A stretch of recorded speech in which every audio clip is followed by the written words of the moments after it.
The Cornfield. This is the best corn on the cob I've ever tasted. Alice took another big bite, crunching into the juicy kernels. The fruit and vegetables she got from the local farmer's market were always better than the grocery store, so she went every Sunday to stock up for the week. What makes the corn red? I've never seen this before. The old man sitting by the vegetable stand adjusted the bill of his cap and looked up.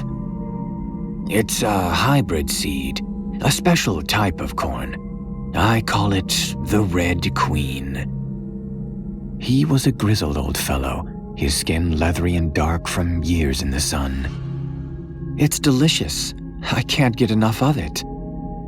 Alice wasn't alone. Everyone at the market was raving about the Red Queen sweet corn. Any chance I can come by your farm and take a few pictures? I'm a photographer for the local newspaper. The old man took a deep breath and looked towards the ground, contemplating the decision. Yeah, it would be fine. He took out a crumpled old business card with directions and handed it to her. Come on by tomorrow afternoon. Alice smiled. Thanks, I'll be there. The next day, Alice drove deep into the country. She immediately knew she was in the right place when she saw a vast red cornfield sprawling across the horizon. She'd never seen anything like it in her life. As she pulled up to the farmhouse, the grizzled old farmer walked outside and met her at the gravel drive. Hey there, Alice beamed. Thanks again for letting me come out here. The old man would barely look her in the eye. Well, go on, get to it. Alice was a bit taken aback by how inhospitable the man seemed.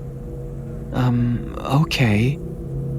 Alice grabbed her camera gear and headed straight towards the ocean of deep red corn. The stalks were twice as tall as any normal corn stalks she'd seen. Her camera clicked as she rattled off shot after shot.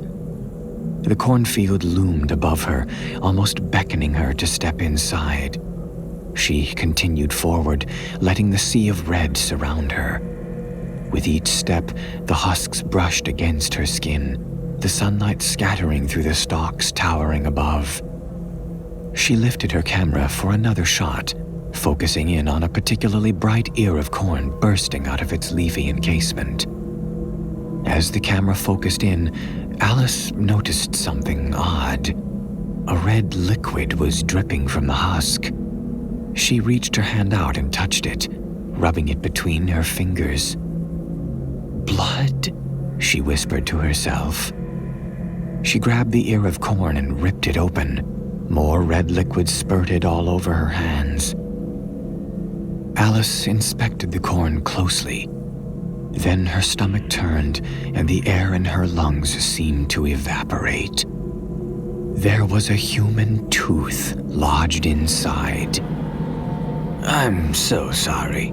You must understand.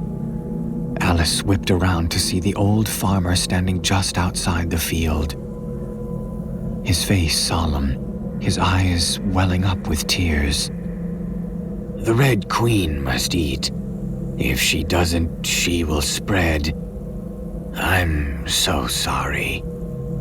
Alice felt something wrap around her legs, her arms and her neck. It was coarse and fibrous. The corn stalks. She struggled and cried out for help, but it didn't matter.